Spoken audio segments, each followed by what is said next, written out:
IPL 2026లో royal Challengers Bengaluru తమ విజయ పరంపరను కొనసాగిస్తుంది. ముంబై ఇండియన్స్తో జరిగిన హై స్కోరింగ్ మ్యాచ్లో ఆర్సీబీ 18 పరుగుల తేడాతో విజయం సాధించింది. ఈ సీజన్లో బెంగళూరుకు ఇది మూడో విజయం కాగా ముంబైకి మూడో ఓటమి.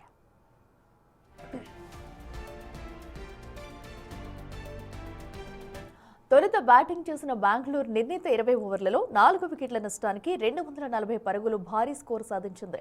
ఓపెనర్ ఫిల్ సాల్ట్ 78 పరుగులు, రజత్ పటిదార్ 53 పరుగులతో ఆకాశమే హద్దుగా చెలరేగి ముంబై బౌలర్లను ముప్పుతిప్పలు పెట్టారు. స్టార్ బ్యాటర్ విరాట్ కోహ్లీ అర్ధ సెంచరీతో ఆకట్టుకోగా చివర్లో టీమ్ డేవిడ్ 34 రన్స్తో మెరుపులు మెరిపించి జట్టుకు భారీ స్కోర్ అందించాడు.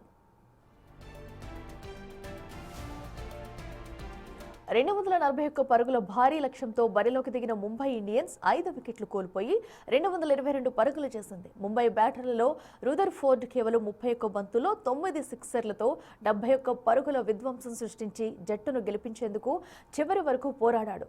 కెప్టెన్ హార్దిక్ పాండ్యా 40 పరుగులు, రికెల్టన్ 37 రన్స్, సూర్యకుమార్ యాదవ్ 33 రన్స్తో రాణించినప్పటికీ లక్ష్యం సుదూరంగా ఉండిపోయింది. స్టార్ ఓపెనర్ రోహిత్ శర్మ గాయం కారణంగా రిటైర్డ్ హార్ట్గా వెనుతిరగడం ముంబైకి పెద్ద దెబ్బ తగిలింది. ఆర్సీబీ బౌలర్లలో సుయాజ్ శర్మ 2 వికెట్లు తీసి కీలక పాత్ర పోషించగా జాకబ్ డఫీ, కృణాల్ పాండ్యా, రసిక్ సలాం చెరో వికెట్ పడుకుంటారు. ముంబై బౌలర్లలో వౌల్ట్, హార్దిక్, శాంటన్, శార్దూలకు ఒక్కో వికెట్ దక్కింది.